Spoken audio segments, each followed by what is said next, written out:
Good morning, Jai Hind, and a warm welcome on this platform. Okay, good morning, everyone. So I welcome you on this platform, Pillar Farm family. We are like a Pillar Farm family. And student, let me remind you. I think you have applied the UGC NET form, and the last date was yesterday, 28th, but now it is increased. Let me remind you. है ना? It is increased up to 31st October. So be aware of last date, and before last date apply the UGC net form. Okay. Good morning. Good morning. Okay. So without getting delay, let's start today's class. है ना? जो आखिरी form apply करने की date है वो बढ़ चुकी है, उसको 3 दिन के लिए उसको आप अप्लाई जरूर करें. ठीक है. Okay. So everyone has applied. सभी लोगों ने अप्लाई कर दिया है. चलिए देखते हैं.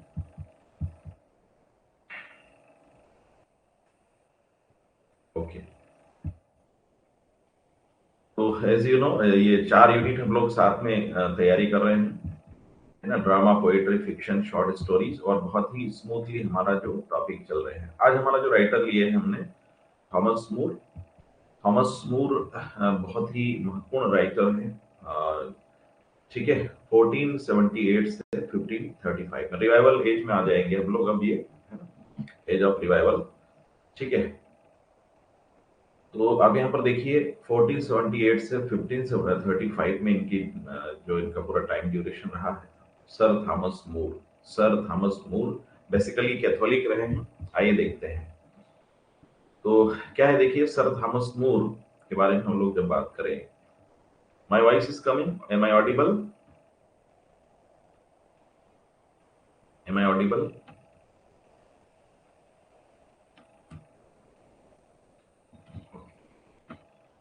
Everything is fine. ठीक है.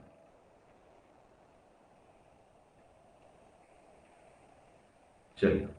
तो सर थॉमस मूर की हम लोग बात करें, आप देखिए इसमें sir Thomas More was you can say venerated. ये देखिए venerated वर्शिपर यानी पुजारी, priest in the Catholic church a संत थॉमस मूर. तो ये कैथोलिक चर्च में एक तरीके से पुजारी है, और इनको संत सेंट थॉमस मूर के नाम से जाना जाता है ना. कैथोलिक चर्च, इसका मतलब ये हुआ कि वो कहीं ना कहीं जो ट्रेडिशनल जो क्रिश्चियनिटी है उसको फॉलो कर रहे हैं. ठीक है. He was an English lawyer. ये देखिए, है ना. वो पुजारी तो है ही, साथ में English lawyer, social philosopher, author, statements, noted Renaissance humanist. ये जरूर ध्यान रखना है. यानी जो पुनर्जागरण हो रहा है उस दौरान ये क्या है, रेनेसा ह्यूमनिस्ट है, मानवतावादी है. ट्रेडिशनल क्रिश्चियनिटी में बिलीव जरूर करते हैं, लेकिन मानव अधिकारों के प्रति भी सचेत हैं. He was also counsellor to Henry eighth. याद रखना, ये हेनरी एट के शासन काल में क्या है, काउंसिलर रहे हैं. And lord high counsellor. ये देखिए high chancellor, lord high chancellor of England from October 1529 to 1632. इस दौरान ये क्या है, लॉर्ड हाई चांसलर भी रहे हैं इंग्लैंड के. ठीक है. यानी बहुत प्रभावशाली व्यक्तित्व है. थॉमस मूर रॉड, ये मेन है, आपको ये ध्यान रखना है. आपने सुना होगा यूटोपिया, है ना. Utopia in 1516 in Latin. Basically, it was written in Latin, which is an essay in 2 books. ये ध्यान रखना, ये वाली लाइन बिल्कुल आपको एग्जाम के पर्पज से कंठस्थ होना चाहिए.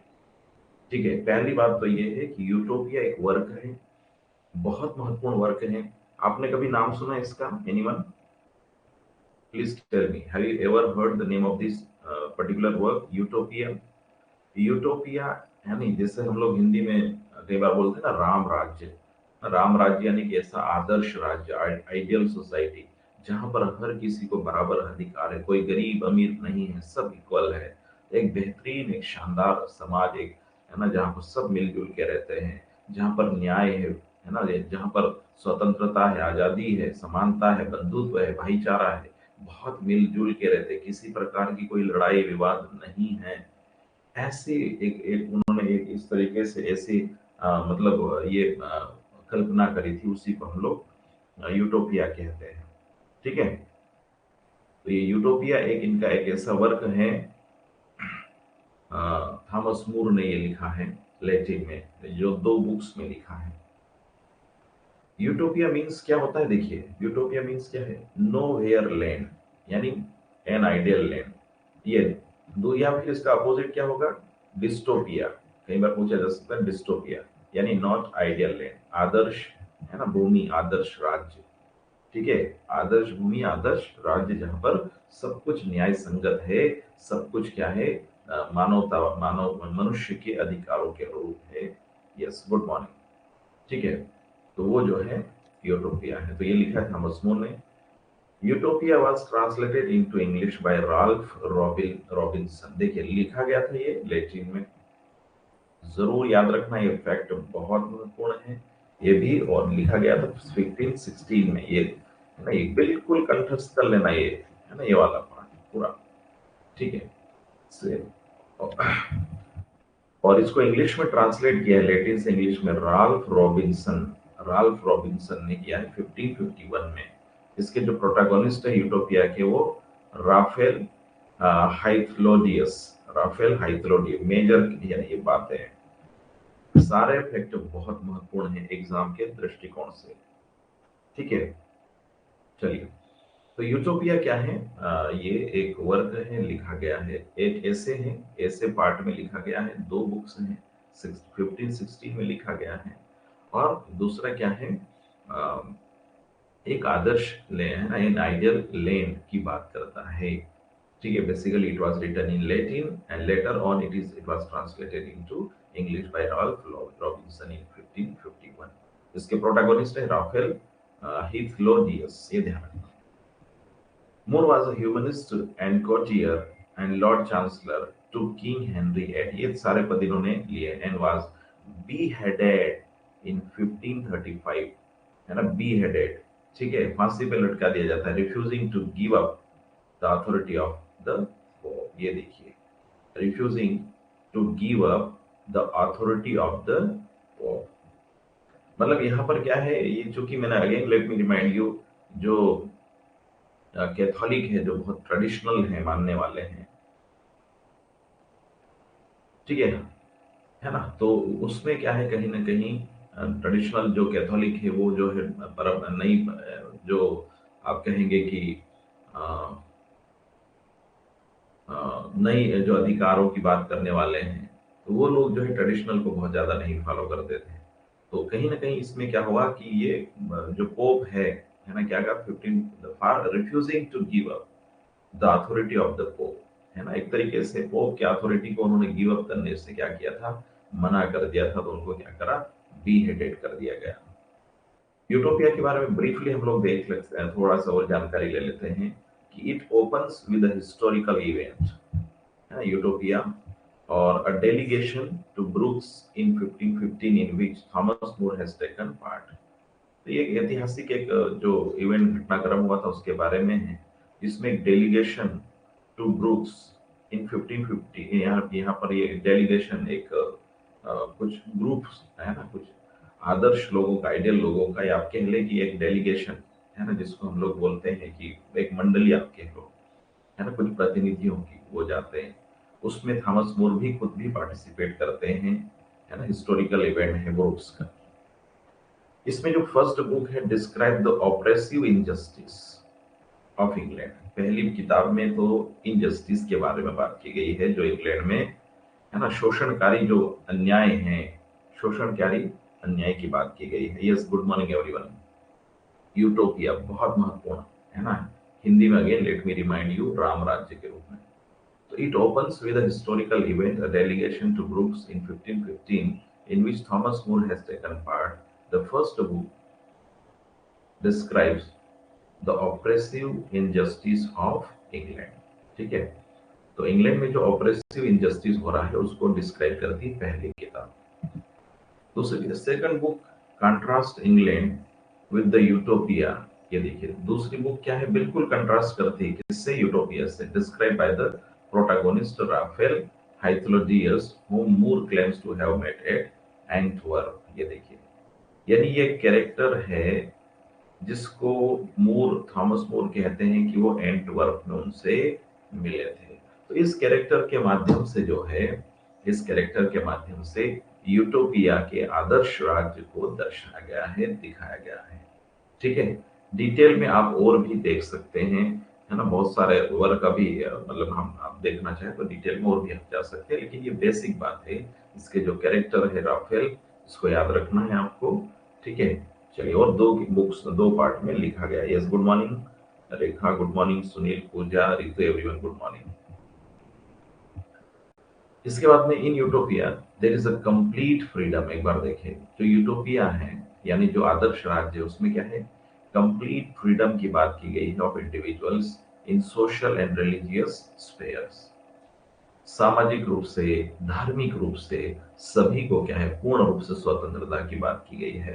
किसी प्रकार की मतलब किसी का कोई, किसी के ऊपर किसी प्रकार का कोई वो आप कह सकते हैं कि किसी प्रकार का हस्तक्षेप नहीं है। मैं किस ईश्वर को मानता हूँ, है ना, किस प्रकार का मेरा सोशल स्टेटस है, ये मेरी अपनी आजादी है, इसमें कोई इंटरफेयर नहीं करेगा। In the islands of utopia, यानी कि आइलैंड है utopia, elected representatives were called Cephogrants and Traniborus, above whom is the prince। यानी जो इलेक्टिव यानी एक लोकतंत्र की स्थापना होगी, डेमोक्रेसी होगी, और जो इलेक्टिव रिप्रेजेंटेटिव्स होंगे वो क्या कहलाएंगे, सीफोग्रांट्स एंड ट्रेनिबोरस, जिनके ऊपर ऊपर सबसे ऊपर कौन रहेगा, प्रिंस रहेगा, है ना, इनके ऊपर एक प्रिंस रहेगा। तो ये जरूर याद रखना है, सिकोग्रांस, ट्रेनिबोरस, है ना, रिप्रेजेंटेटिव क्या कहलाएंगे यूरोपिया आइलैंड के, ये नाम है, आपको ध्यान रखना है। इनके ऊपर से प्रिंस रहेगा, लेकिन प्रिंस भी क्या है, मनमानी नहीं कर सकेगा, वहां की आम जनता के हिसाब से, वहां के रिप्रेजेंटेटिव के हिसाब से उसे चलना पड़ेगा। तो यहाँ पर कुल मिला के हम देखते हैं, यहाँ पर हम देखते हैं कि किसी प्रकार का भेदभाव या डिस्क्रिमिनेशन या इनजस्टिस नहीं होगा यूटोपिया में। आप राम राज्य जो वर्ड आपने सुना होगा वो इस तरीके से है। और आगे देखिए तो नो प्राइवेसी और प्राइवेट ओनरशिप। ये देखिए, नो प्राइवेसी, प्राइवेट ओनरशिप, कोई यहाँ पर है ना, जैसे ये goods are stored in warehouse. ये देखिए, मतलब किसी प्रकार की कोई प्राइवेसी नहीं, कोई प्राइवेट ओनरशिप नहीं, ये मेरा घर, ये तेरा घर, ये मेरी जमीन, आपकी जमीन, किसी की जमीन ही, जैसे खाली हाथ आए वैसे चले जाना है। सब बता, goods are stored in warehouse, जितना भी सामान होगा वो क्या है, वेयर हाउस में इकट्ठा रहेगा। There are no locks, no doors. एक ऐसे स्टेट की कल्पना कर रहे हैं जहां पर कोई मेरा तेरा नहीं होगा, सामान जितना भी होगा, जो भी काम कर रहे हैं वो एक जगह इकट्ठा होगा, जिसको जितनी जरूरत होगी वो उपयोग करेंगे। कोई लॉक्स नहीं होगा, कोई दरवाजे नहीं होंगे। हाउसेस आर रोटेट, है ना, rotated between citizens every 10 years। और जो घर है वो भी क्या होंगे, रोटेट होंगे। आज आपको ये घर मिला है, कल और कोई घर मिलेगा, है ना, ऐसा रोटेट होंगे।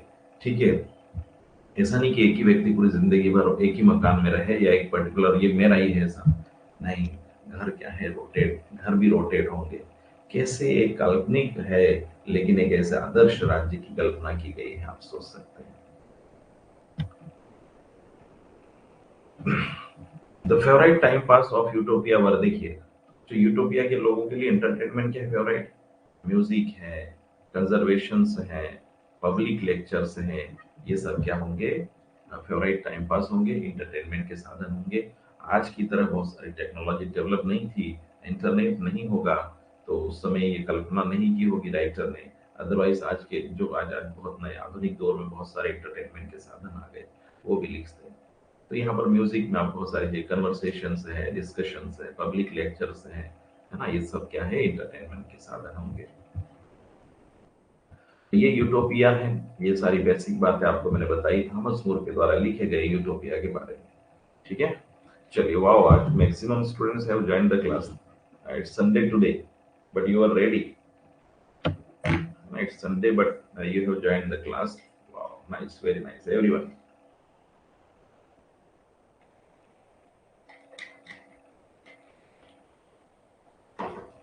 ठीक है, अब यहाँ पर आप देखिए, नेक्स्ट है हमारा Alexander Barclay, 1484 to 1552। Alexander Barclay, है ना, इनका जन्म हुआ 1484 1552। आइए देखते हैं क्या। Student, again let me remind you, बहुत सारे राइटर्स हैं, बहुत सारे, लेकिन आपको इनमें बहुत सीक्वेंस है, सिस्टमेटिक कंटेंट के साथ में। ठीक है, आई एम टीचिंग यू। तो मैक्सिमम राइटर्स को हम लोग कवर करेंगे, है ना, मैक्सिमम राइटर्स को हम लोग कवर करेंगे। और नोट्स अभी आज क्लास के तुरंत बाद में अपलोड हो जाएंगे, सारे प्रिपेयर हो गए, व्यवस्थित किए हैं कल मैंने। तो अभी तुरंत क्लास के बाद में I will upload the notes, है ना, आज आपको सारे, और अभी एडवांस में जो भी पढ़ने वाले हैं हम लोग, वो सारे नोट्स मैक्सिमम में अपलोड अभी कर दूंगा मैं, ठीक है आज। तो आप देखिए, अलेक्जेंडर बार्कले 1484 टू 1552 में इनका जन्म हुआ है। क्या है, ही was a poet, scholar, preacher, possibly Scottish by birth. तो माना जाता है कि ये स्कॉटिश हैं, पोएट भी हैं। मेजर वर्क्स इनका देख लेते हैं अलेक्जेंडर बार्कले के। द शिप ऑफ फूल्स 1509 में आया है, ठीक है। और दूसरी बात यह है कि इन्होंने ब्रांड्स का एक वर्क है, क्या है, नरेटशिप, है ना, इसको ट्रांसलेट किया है द शिप ऑफ फूल्स में इनटू इंग्लिश वर्ड्स में, ये ध्यान रखना, है ना। तो इन्होंने द शिप ऑफ फूल्स क्या है, ट्रांसलेटेड वर्क है, और इंग्लिश वर्ड्स में लिखा गया है। ब्रांड का जो नरेश शिप है, इसको इन्होंने इंग्लिश वर्ड्स में ट्रांसलेट किया है द शिप ऑफ फूल्स के रूप में 1509 में, याद रखना। एक क्लॉक्स इनका एक दूसरा वर्क है, ये भी आपको ध्यान में रखना है। Written in 1513 1514, it is interesting as the earliest English pastorals. English pastorals के है एक तरीके से, ठीक है, ये ध्यान रखना है। और एक और है pastorals, the ship of fools, eclogues, pastorals, ये तीन महत्वपूर्ण वर्क हैं, आप इतना ही ध्यान रखिए। अलेक्जेंडर बार्कले, डिटेल्स में जाना है तो आप जा सकते हैं, लेकिन अभी हमारे पास में कुछ बड़े राइटर्स रिमेनिंग हैं। विलियम शेक्सपियर है, क्रिस्टोफर मार्लोव है, उनको हमको स्टडी करना है। फ्रांसिस बेकन है।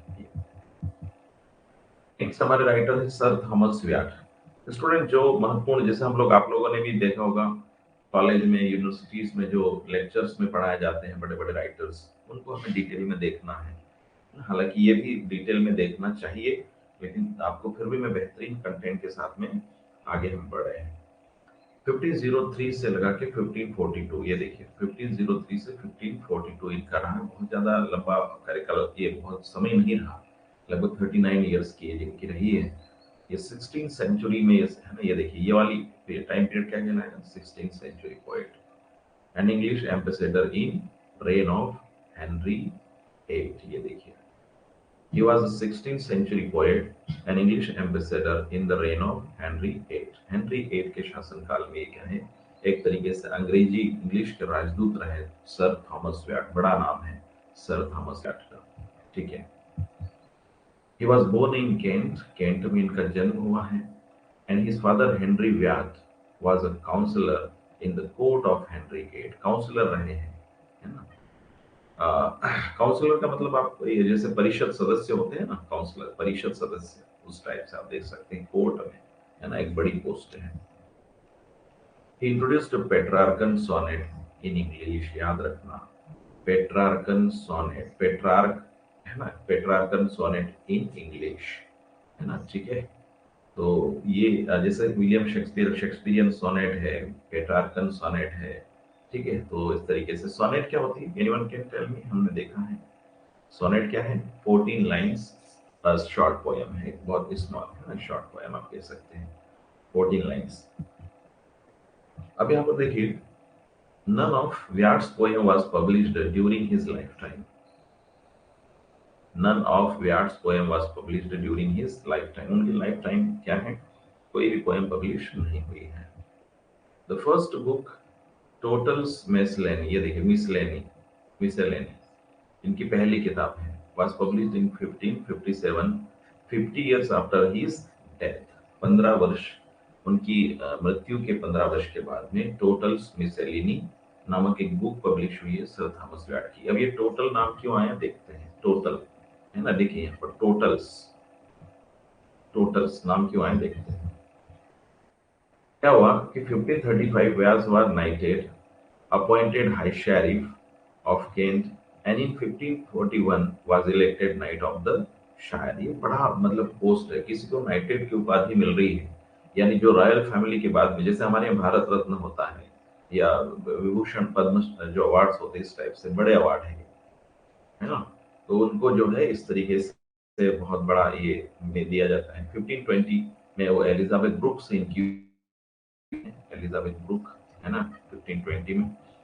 Totals miscellany was named after his printer. ये देखिए इनका जो वर्क पहला पब्लिश हुआ है, ये कैसे नाम पड़ा, इसमें क्या हुआ कि जो प्रिंटर है, पब्लिशर है, Richard total, who included 97 poems attributed to Yeats among a total 271 poems. Totals miscellany is also called songs and sonnets। Actual में क्या है, ये जो रिचर्ड टोटल है 97 पोयम इन्होंने इंक्लूड करी थी, है ना। तो इस तरीके से फिर ये 271 पोएम्स हो जाती है, और इसीलिए क्या है, रिचर्ड टोटल के कारण फिर इस वर्क का नाम हो गया टोटल्स मिसेलिनी, जो कि थॉमस व्याट के मृत्यु के बाद में 15 इयर्स के बाद में पब्लिश होती है। ठीक है,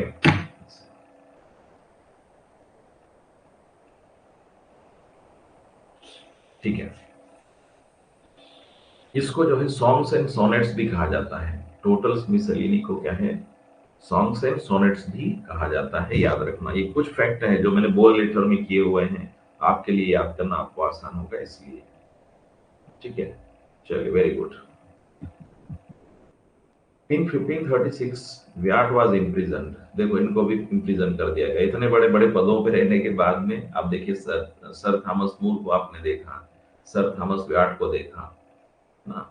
1536 में Wyatt was imprisoned in the Tower of London for allegedly committing adultery with Anne, ये देखिए Anne Boleyn, the wife of Henry VIII। ये देखिए एक तरीके से ये जो वाइफ है हेनरी VIII की, इनके साथ में कुछ एडल्ट्री कमिट किया है कुछ इस तरीके से, तो उसमें अपराधी पाए जाने पर क्या है, एक तरीके से इनको इम्प्रिजन में, केस में डाल दिया जाता है। He started the Vyat rebellion against the marriage of Mary First and Philip II। VAT rebellion भी शुरू किया था इन्होंने इस मैरिज के खिलाफ, मेरी फर्स्ट और फिलिप सेकंड के थी जो शादी हुई थी उनके विरोध में, और उनका जो बीमारी के कारण उनकी 1542 में डेथ हो जाती है। ये ध्यान रखना, बहुत कम उम्र में इनकी डेथ हो जाती है। The structure of Wyatt sonnet और पेट्रार्कन सोनेट इज ऑक्टेव। ये देखिए स्ट्रक्चर क्या है, व्याट सोनेट या पेट्रार्कन सोनेट है। इसको व्याट सोनेट भी कहते हैं या पेट्रार्कन सोनेट भी कहते हैं।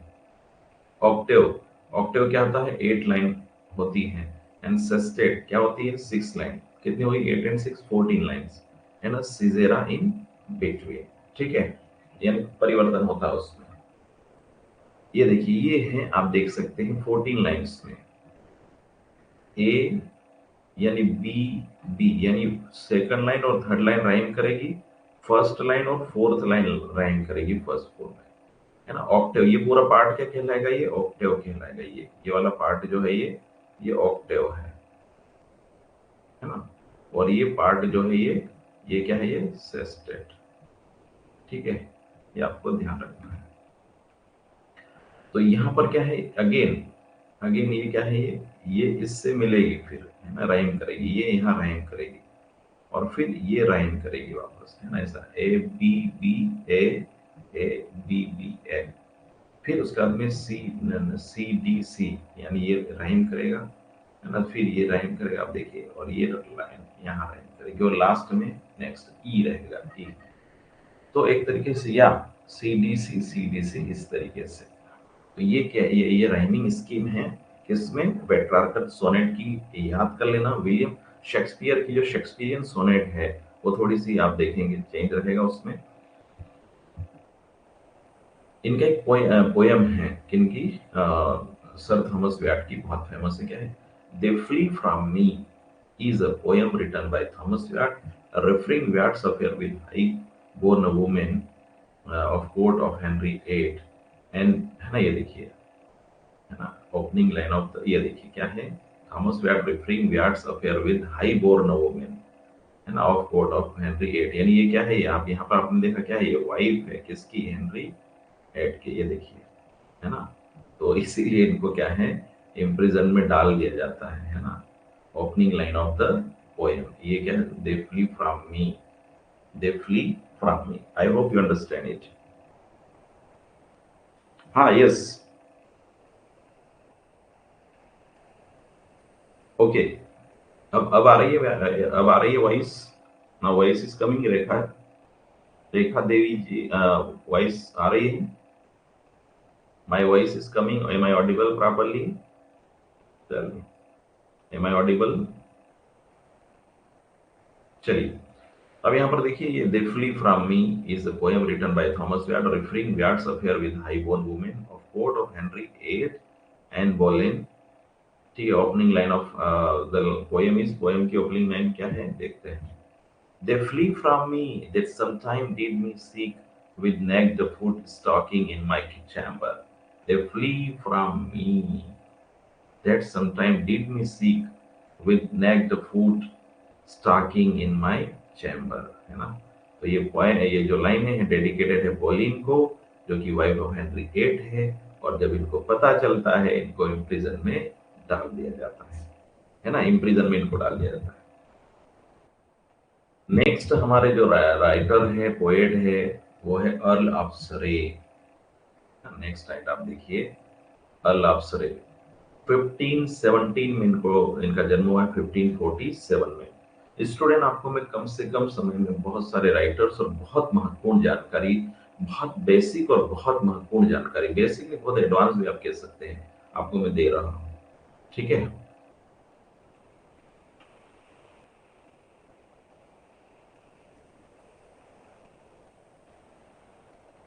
Yes yes, actually, yes, actually it was happened because of network issue. Suddenly my network was, disconnected.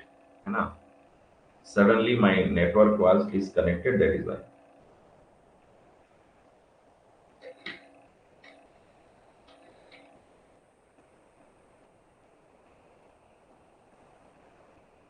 Okay. See. So the real name of sir is Henry Howard. ये भी याद रखना, कितना महत्वपूर्ण फैक्ट है। The real name of sir is Henry Howard. He was the disciple of Thomas Wyatt. ये Thomas VAT के disciple है, शिष्य है, ये ध्यान रखना है। The real name of sir is Henry Howard. He was the disciple of Thomas Wyatt.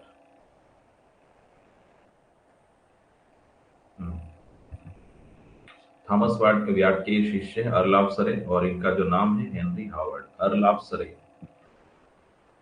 अब देखिए, he was a brave soldier who served in Henry eight's French war as lieutenant general of the king on sea and island, ये sea and land. देखिए, बहुत बहादुर soldier रहे हैं, और इन्होंने Henry eight की तरफ से क्या है, फ्रेंच वार में लेफ्टिनेंट जनरल के रूप में इन्होंने क्या है, सेवा दी है राजा को, समंदर में भी और लैंड में भी।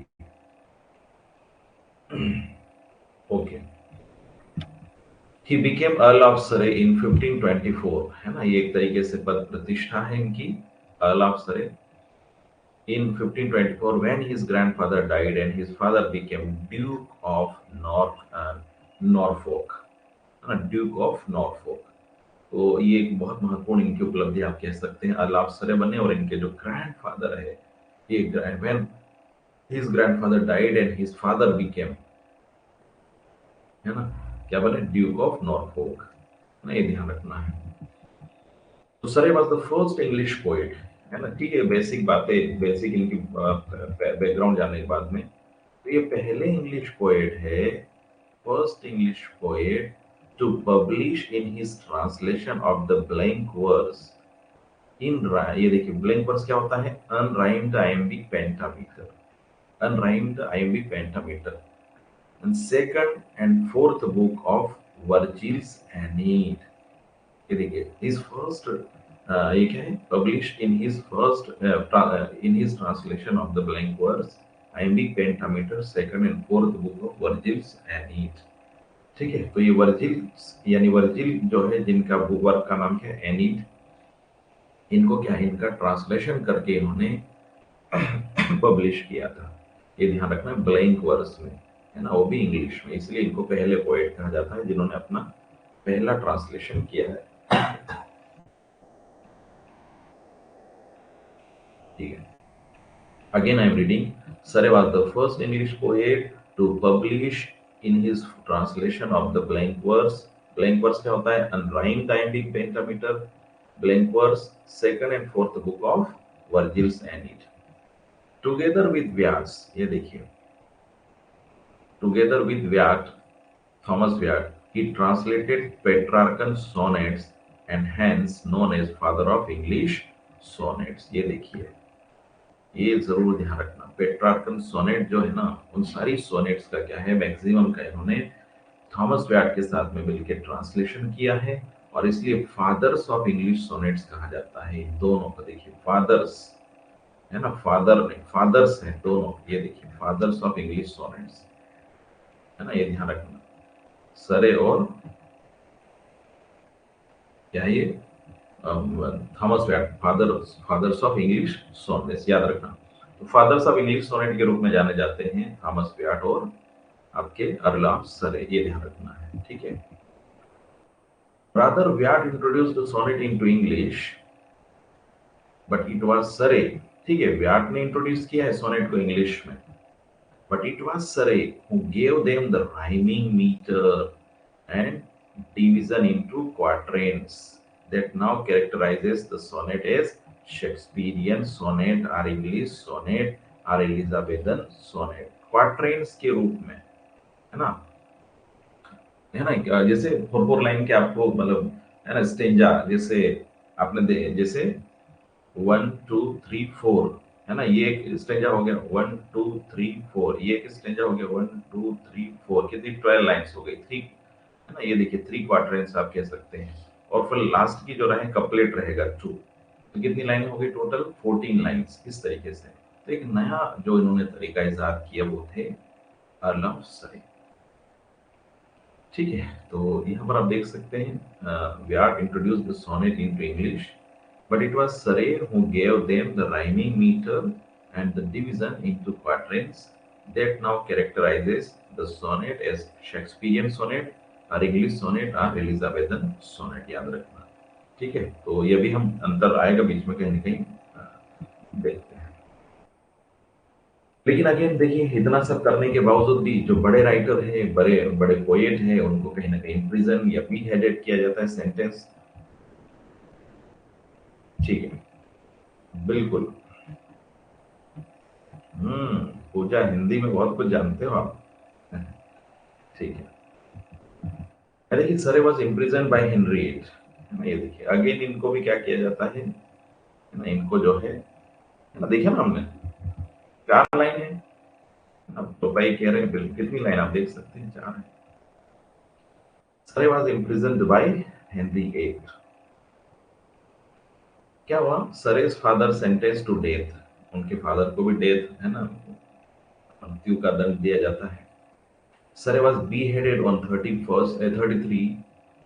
जनवरी, सॉरी, Surrey was, देखिए इनको कैद में डाला गया, बाद में उनके फादर को सेंटेंस यानी सेंटेंस टू डेथ, मृत्युदंड दिया जाता है। Surrey was beheaded on 13 January 1547, but his father survive, लेकिन उसके पापा किस तरह से क्या है, सर्वाइव हो गया। He was married to Frances de Vere, ये देखिए इनकी, है ना, इन्होंने शादी करी थी फ्रांसिस डी वेरे से। Surrey was portrayed by an actor David O'Hara in the Tudors, a television series that ran from 2007 to 2010। England में चला होगा ये टेलीविजन सीरीज। ठीक है, तो इस एक्टर के द्वारा सरे के कैरेक्टर को परफॉर्म किया गया है डेविड ओहारा के द्वारा। ठीक है, ध्यान रखना है, इतना महत्वपूर्ण नहीं है ये फैक्ट। आप देख, Surrey sonnets were addressed to Geraldine, ये वाला याद रखना। इनकी जो सोनेट है वो किसको एड्रेस करके लिखी गई है, गेराल्ड लाइन को एड्रेस करके लिखी गई है। कुछ फैक्ट है आपको ध्यान रखना है, Surrey sonnets were addressed to Geraldine. The structure of English sonnet, अभी हमने देखा स्ट्रक्चर क्या है, पेट्रार्कन सोनेट का स्ट्रक्चर तो हमने देख लिया था, A B B A B B A, C D C, C D C या सी डी ई।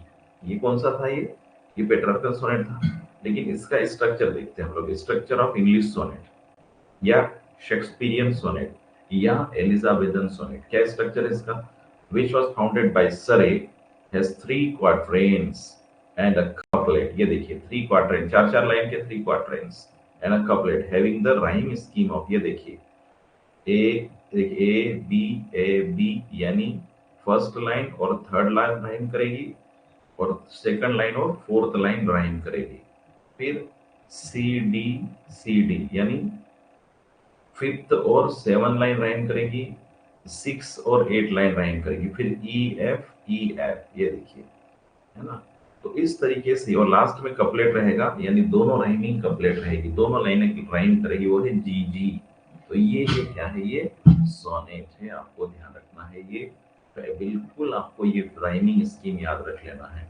पेट्रार्कल सोनेट की राइमिंग स्कीम क्या है? अगेन क्या थी, है ना? A B B A B B A और फिर सी सी डी ई या सी डी सी, है ना। मैं मतलब अलग से लिखने की बजाय ये लिख देता हूँ, ठीक है। तो इस तरीके से ये कौन सी है? पेट्रार्कल सोनेट है।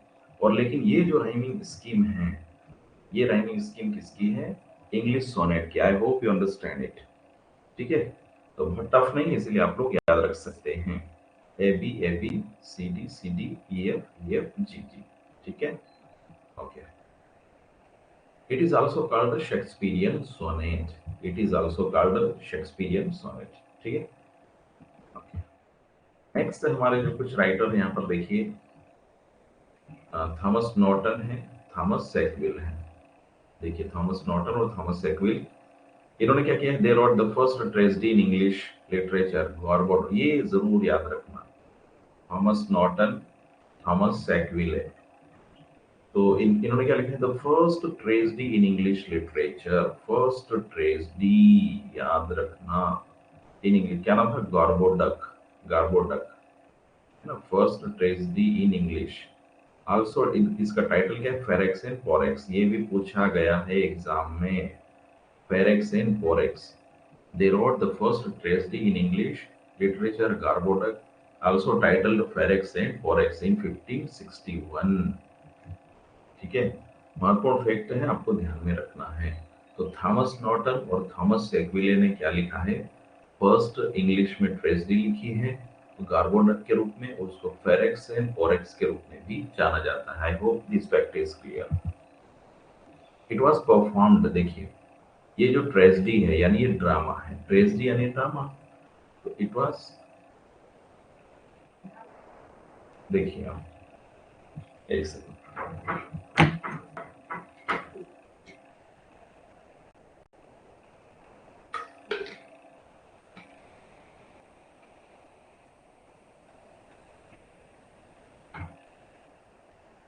ठीक है।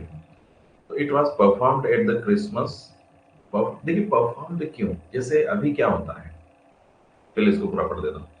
It was performed at the Christmas celebration given by the inner temple 1561 and performed before Queen Elizabeth I on 18 January 1562। Student आज के दौर की तरह उस समय 16-17 सेंचुरी में टेलीविजन नहीं था।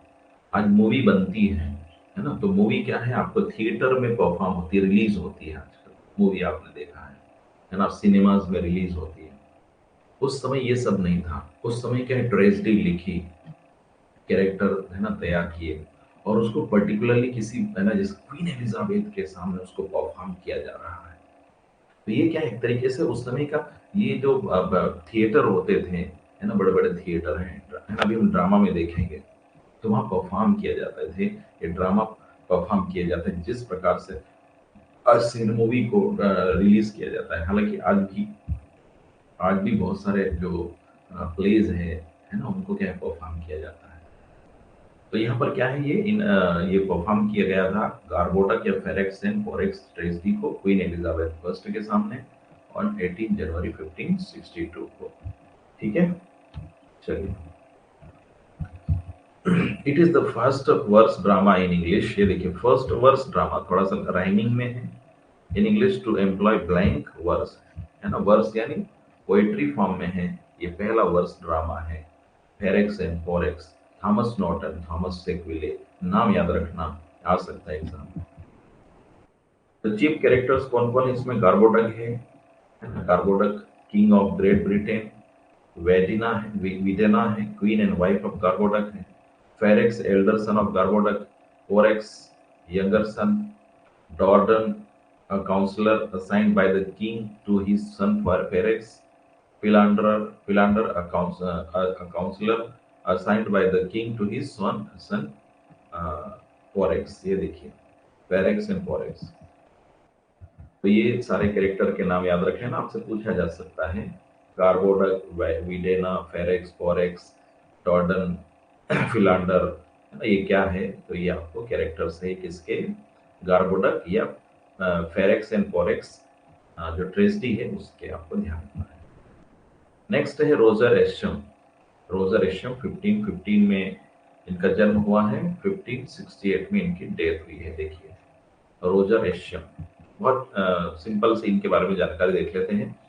ही was an English scholar, didactic writer and famous for his prose style. एक अपनी प्रोज राइटर बेसिकली रहे हैं, तो इनकी प्रोज स्टाइल बहुत फेमस है। He acted as Princess Elizabeth tutor, यानी प्रिंसेस जो एलिजाबेथ है उनके ट्यूटर के रूप में भी उन्होंने काम किया है in Greek and Latin between 1548 to 1550। ये ध्यान रखना है। He was the son of John Ascham. ये देखिए सन ऑफ जॉन एशम। कुछ वर्क है इनके, टॉक्सोफिलस और द स्कूल मास्टर, ये याद रखना खास करके द स्कूल मास्टर। ये 1563 में began the work the school master which was published posthumously in 1570। इनकी डेथ हो रही 1568 में और ये वर्क पब्लिश हो रहा है यानी इनकी मृत्यु के बाद में। द स्कूल मास्टर बिल्कुल आपको याद रखना है, द स्कूल मास्टर, क्योंकि ये ट्यूटर भी रहे किसके? प्रिंसेस एलिजाबेथ के, है ना, प्रिंसेस एलिजाबेथ के ट्यूटर भी रहे हैं। तो ये याद रखना है, द स्कूल मास्टर बहुत महत्वपूर्ण फैक्टर है, आपको ध्यान रखना है। ठीक है, चलिए इसके बाद में देखिए बड़ा जो हमारा जो वर्क है, ये बड़े राइटर है बेन जॉनसन। 1572 में इनका जन्म हुआ, 1637 में इनकी डेथ हुई है। स्टूडेंट आप देख सकते हैं कितने राइटर्स को हम लोग कवर कर रहे हैं। ठीक है, बहुत महत्वपूर्ण जानकारी के साथ में we have been you can say covering many more writers. ठीक है, तो यही इस क्लास की खासियत है, आपको न केवल कहानी मिलती है बल्कि आपको एक बेहतरीन कंटेंट और फैक्ट भी आपको मिलते हैं which will help you in the examination. और अपना जैसा टाइम अलाउ करें, आजकल बहुत सारे आपके एक बहुत ब्रीफ, अब आपको बहुत सारी महत्वपूर्ण बातें मिल जाने के बाद में, स्टडी हो जाने के बाद में आप उसको एक्सपेंड कर सकते हैं अपना टाइम जैसे अलाउ करें। बेंजामिन बेन जॉन, है ना, बेंजामिन जॉनसन या बेन जॉनसन शॉर्ट में, ये देखिए, है ना, शॉर्ट में बेन जॉनसन बोलते हैं, पूरा नाम क्या है? Benjamin Johnson. English play right है यानी ड्रामाटिस्ट, पोएट भी है ना, whose artistry exerted a lasting impact upon English poetry and stage comedy। ये देखिए इसीलिए मैं सारा चार यूनिट साथ में हम लोग पढ़ रहे हैं। बेन जॉनसन जैसे ही ये पोएट भी है और ये प्ले राइट भी है, तो हमें इनको अलग अलग पढ़ने की बजाय इनको हम साथ में पढ़ते हैं। तो Benjamin Johnson was an English playwright and poet whose artistry exerted a lasting impact upon English poetry and stage comedy। तो ये ध्यान रखना है, बहुत महत्वपूर्ण रहे हैं। In 1616, Johnson received a year pension of 100 marks, about ये देखिए 60 पौंड, है ना, ये देखिए ब्रिटेन का ये 60 पौंड, है ना, leading some of identify him as England first poet laureate. ठीक है, तो इनको पेंशन भी 1616 में जॉनसन को दी गई है, ईयरली पेंशन 100 मार्क्स या अबाउट 60 पाउंड्स के आसपास, leading some to identify him as England's first poet laureate. तो बेन जॉनसन को इंग्लैंड का फर्स्ट पोएट लॉरियट के रूप में इनको क्या है, ये पेंशन दी गई थी, बहुत महत्वपूर्ण है। He served as a soldier in Flanders low country, soldier के रूप में भी काम किया है।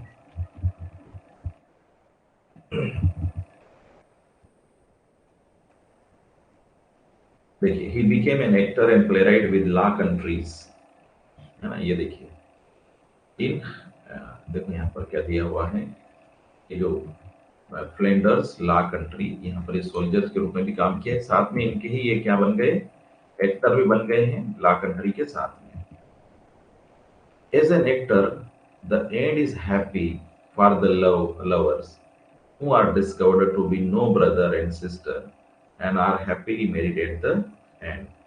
तो यहाँ पर जब ये as an actor the end is as an actor the end is happy for the lovers who are discovered to be no brother and sister and are happily married at the end। तो यहाँ पर जो play ये आप कह सकते हैं इसमें मतलब अंत में ये खोज पता चलती है कि वो जो है जो भी कैरेक्टर्स हैं वो भाई और बहन नहीं है, तो बाद में वो दोनों ही खुशी खुशी मैरी क्या करते हैं, शादी कर लेते हैं।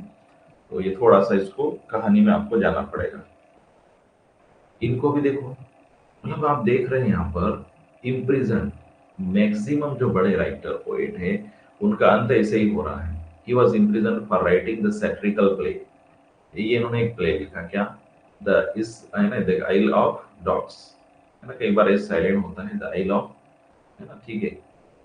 तो या इल जैसा भी आप, जो इल ऑफ डॉग्स 1597 में सैटिरिकल प्ले है, यानी व्यंग किया हुआ है। तो इस व्यंग्यात्मक प्ले के कारण उनको क्या हो जाता है, इम्प्रिजन में डाल दिया जाता है। Epigram and the forest are the poetic collection, ये देखिए, है ना। इसीलिए मैंने ये सारी चारों यूनिट क्यों साथ में हम लोग पढ़ रहे हैं। अब ये प्ले है, अब ये प्ले को हमने यहाँ देख लिया, द इल ऑफ डॉग्स। अब फिर इधर पोएट्री है, तो अब इसको अलग अलग चैप्टर में अलग अलग जाने की बजाय आप यहाँ पर कंबाइन पढ़ते हैं। एपिग्राम और द फॉरेस्ट बेन जॉनसन की क्या, ये पोएटिक कलेक्शन से ध्यान रखना है।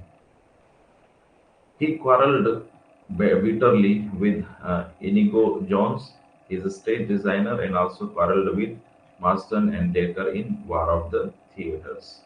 War of the Theatres में ये मार्स्टन, डेकर और इनिगो जॉन्स के साथ में इनकी एक तरीके से क्वारल या फाइटिंग को देखा गया है। तो ये सिर्फ वार ऑफ द थिएटर्स, ये ध्यान रखना, ये महत्वपूर्ण इनका है। ये आपको एग्जाम कॉलेज और यूनिवर्सिटी में पढ़ाया जाता है। Every man in his humour made him a celebrity, ये वर्ग ध्यान रखना है। कौन सा, every man in his humour. आपने यूनिवर्सिटी में एक कॉलेज लेवल पे आपको ये पढ़ाया गया है, every man in his humour, ठीक है।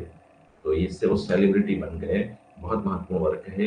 He was a literary dictator at the mermaid tower, ठीक है। He was a literary dictator at the mermaid tower, ये थिएटर हो सकता है, यहाँ पर ये लिटरेरी डिक्टेटर का उन्होंने काम किया है। और इनको जो है वेस्टमिंस्टर एबे में दफनाया गया, ये बड़ी बात है, Westminster Abbey with epitaph O rare Ben Jonson. Epitaph आप देख सकते हैं, और रेयर बेन जॉनसन, जहां पे इनको दफनाया जाता है वहां एक प्लेट लगाई जाती है, कोटेशन लिखे जाते हैं, है ना, उनकी समाधि के ऊपर आप कह लो जैसा भी। तो ओ रेयर बेन जॉनसन इनका लिखा हुआ, वेस्टमिंस्टर एबे। स्टूडेंट ये ध्यान रखना कि ये महत्वपूर्ण जगह होती है जहाँ रॉयल फैमिली को, बड़े जो लोग होते हैं उनको दफनाया जाता है। तो वैसे बेन जॉनसन को भी ब्यूरिड किया गया है, और उनका जो एपिटफ लिखा है ओ रेयर बेन जॉनसन, ये आपको ध्यान रखना है, ठीक है। Arnold also wrote a book, The English Poet Ben Jonson to Dryden। तो जॉनसन से लगा के ड्राइडन तक के कुछ पोएट है उनके बारे में मैथ्यू अर्नोल्ड ने वर्क लिखे हैं। The third collection of poetry Underwood, ये देखिए, appeared posthumously in the 1640 edition of his workers। ये देखिए the third collection of poetry Underwood, ये देखिए ये इनका पोएट्री वर्क है ना। अपीयर्ड पोस्टमाउथली, यानी इनकी मृत्यु के बाद में 1640 में, डेथ कब हो रही है 1637 में, एडिशन ऑफ हिज वर्कर्स, ठीक है। तो इसमें जो है ये अंडरवुड का पोएट्री कलेक्शन पब्लिश हुआ है। Johnson in his every man out of his humour, देखिए ये क्या है, ये एक बार फिर से आप देखिए, यहाँ पर क्या है, again let me remind you, every man in his humour, यहाँ पर क्या है, इन हिज ह्यूमर, और यहाँ पर क्या है, अब देखिए, out of his humour, remember, यानी दोनों वर्क है 1599 में, described two kinds of humours, दो प्रकार के ह्यूमर की बात करते हैं, एक तो ट्रू ह्यूमर और दूसरा एडॉप्टेड ह्यूमर। एक ट्रू, नेचुरली हम कई बार, एक सिंपल यूं समझो, एक तो ट्रू ह्यूमर, ह्यूमर क्या होता है, केवल आनंद की अनुभूति होती है, ऐसा बिल्कुल आप कह सकते हो, उससे जोड़ सकते हैं। ट्रू ह्यूमर होता है ऑटोमेटिक, और एक एडॉप्टेड है, किसी को देख के अनुकरण करते हैं।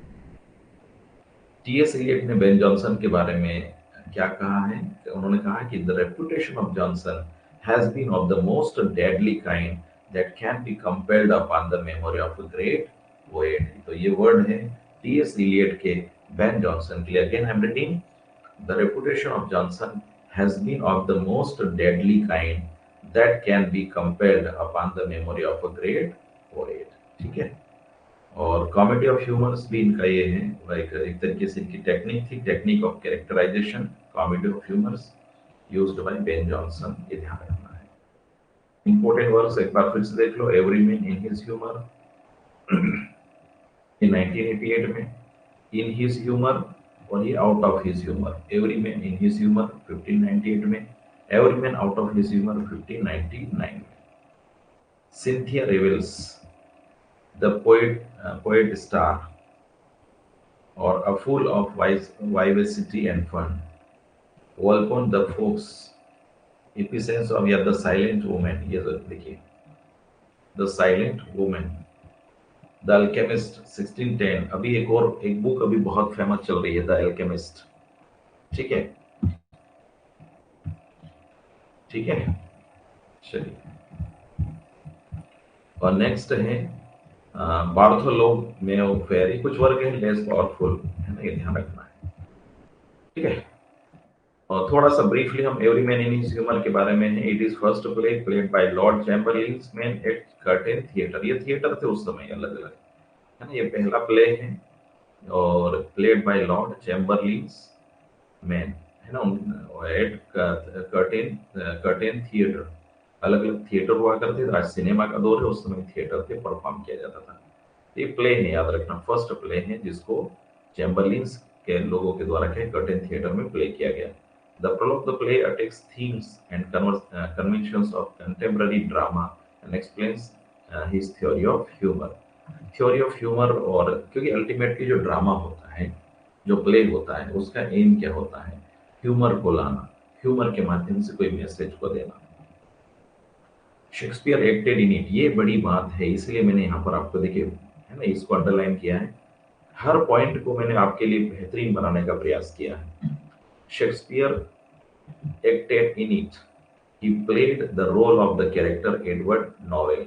ये देखिए स्टूडेंट, ये ध्यान रखना, एडवर्ड नॉवेल का जो कैरेक्टर है every man in his humour में, इस कैरेक्टर को प्ले किया है विलियम शेक्सपियर ने। स्टूडेंट आप सोच सकते हैं बेन जॉनसन कितना बड़े प्लेइस्ट है, यानी every man in his humour अपने आप में एक बड़ा वर्क है। लेट मी रिमाइंड यू, इसको प्ले किया गया, और इसमें जो है विलियम शेक्सपियर ने भी एक्टिंग की है। विलियम शेक्सपियर एक्टर भी थे, बहुत बड़े राइटर थे, एक्टर थे, और वो रोल एडवर्ड नोवेल का जो रोल है वो विलियम शेक्सपियर ने किया है।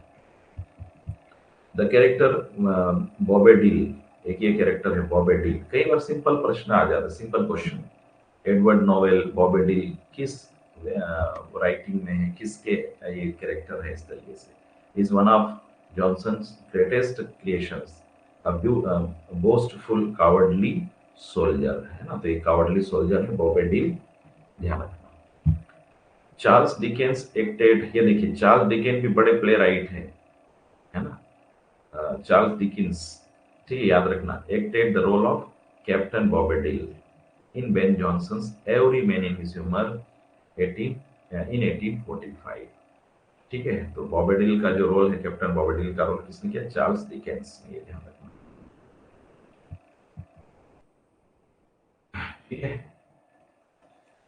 तो आज के लिए आई होप आप लोगों को क्लास अच्छी लगी होगी, और ये इस कोटेशन के साथ में हम आज की क्लास को एंड करेंगे कि जितना कठिन संघर्ष होगा जीत उतनी ही शानदार होगी, है ना? जितना कठिन संघर्ष होगा, जीत उतनी ही शानदार होगी। देखिए, आप दुनिया में जितने भी कामयाब लोग हैं, उनके पीछे की कहानी को देखने जाओगे, तो वो एक संघर्ष की अद्भुत गाथा उनकी लिखी होती है।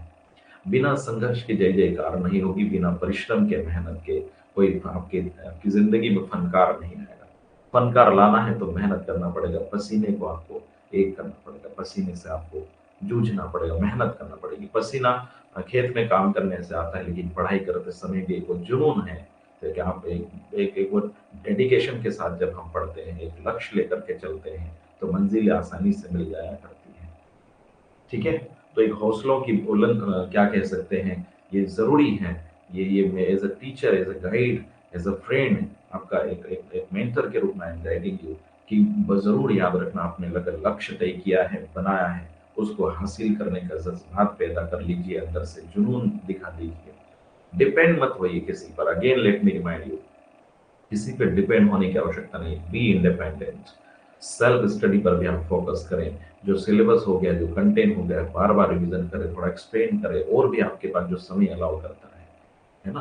तो as a teacher, as a guide, complete course आप देखिए, किसी भी प्लेटफॉर्म पर इतना बढ़िया इंग्लिश लिटरेचर का कोर्स अभी पूरे भारत में आपको सिस्टमेटिक नहीं मिलेगा।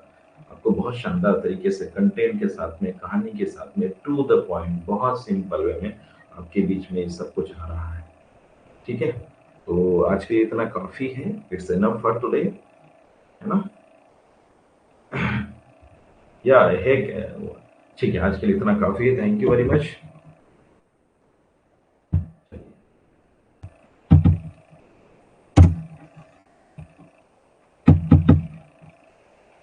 Great.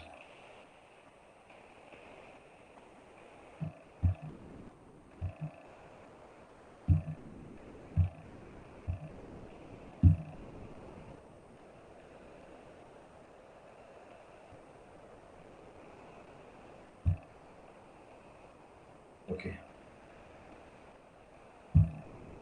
Thank you. Okay, thank you everyone. Thank you. Any doubt? If you want to ask anything else? No?